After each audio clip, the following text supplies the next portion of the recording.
This is Ishan, who came here, and he's from India. He came to Australia to study architecture. When he first arrived, everything was new. His first day on campus was overwhelming, but that seems like a long time ago. He's now more settled and confident. He knows his way around and has made friends.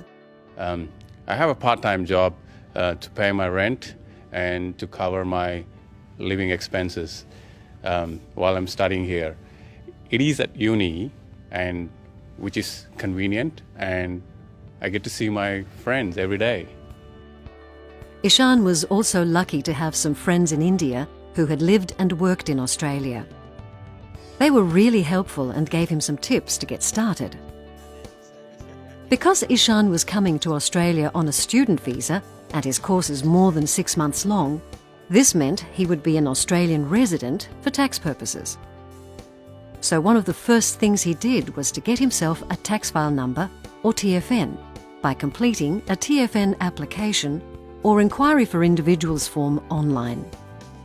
You've got to be careful with your TFN. You can't just give it to anybody because it is part of your private information and your identity. Don't put your TFN in a job application form, either via internet or on paper, because it may be misused by someone else. And don't put your TFN on your resume.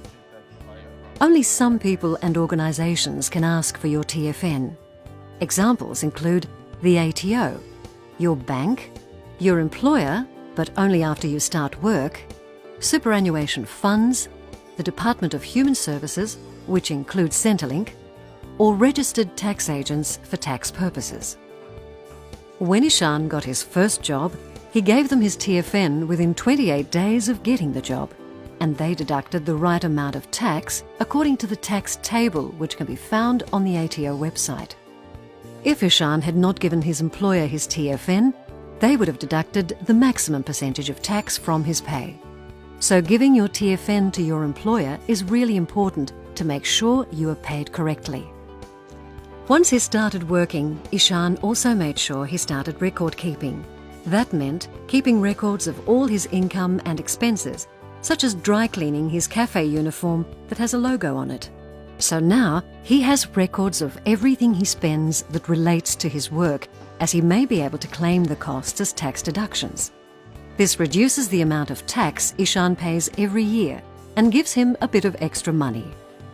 It's a good idea to check the ATO website for a list of what you can and can't claim. Social media makes it easier too.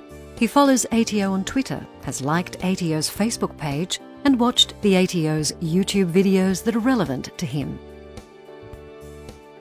Although I remember how strange and scary it was when I first arrived here in Australia, it is amazing how easier it gets as the time goes by. It does get easier.